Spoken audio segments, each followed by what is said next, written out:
السلام علیکم اسٹوڈنٹس، آج کی ویڈیو کا ٹاپک ہے اسپیچ، ایک فرد کی تبدیلی، ایک قوم کی تقدیر۔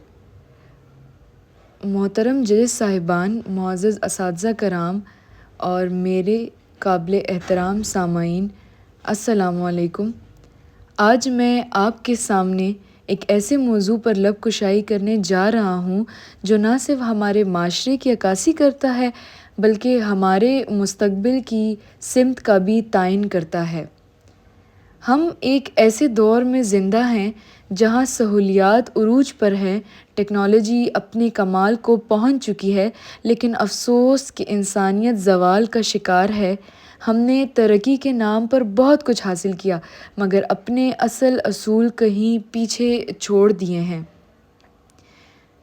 ہم دوسروں کی غلطیاں تلاش کرنے میں تو ماہر ہو چکے ہیں مگر خود احتسابی سے کتراتے ہیں۔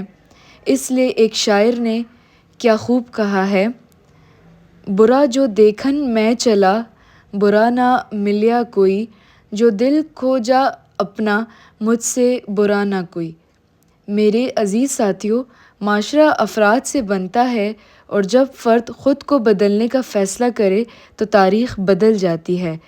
اگر ہم چاہتے ہیں کہ ہمارے حالات بدلیں تو ہمیں اپنے رویوں، اپنی سوچ اور اپنے کردار کو بدلنا ہوگا۔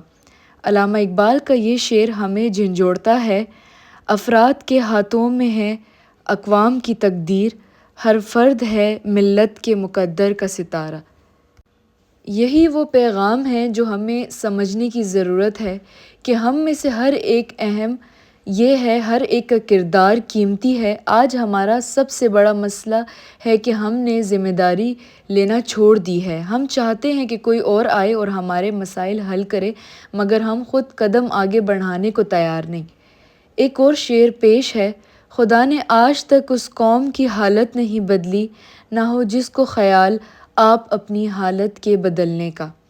یہ شعر ہمیں واضح پیغام دیتا ہے کہ تبدیلی باہر سے نہیں اندر سے آتی ہے۔ میرے دوستو، تعلیم صرف کتابوں تک محدود نہیں ہونی چاہیے۔ اصل تعلیم وہ ہے جو انسان کو سچ بولنا سکھائے، انصاف کرنا سکھائے اور دوسروں کے حقوق کا خیال رکھنا سکھائے۔ اگر ایک پڑھے لکھے انسان میں اخلاق نہیں تو اس کی تعلیم بے معنی ہے۔ نوجوان کسی بھی قوم کی ریڑھ کی ہڈی ہوتے ہیں۔ اگر نوجوان بیدار ہو تو قومیں عروج پاتی ہیں، اگر وہ غفلت کا شکار ہوں تو زوال مقدر بن جاتا ہے۔ ہمیں اپنے اندر وہ جذبہ پیدا کرنا ہوگا جو ہمیں آگے بڑھنے پر مجبور کرے۔ یاد رکھیں، ستاروں سے آگے جہاں اور بھی ہیں، ابھی عشق کے امتحان اور بھی ہیں۔ یہ دنیا صرف رکنے والوں کے لیے نہیں بلکہ آگے بڑھنے والوں کے لیے ہے۔ ہمیں مشکلات سے گھبرانا نہیں چاہیے کیونکہ ہمت مردہ تو مدد خدا۔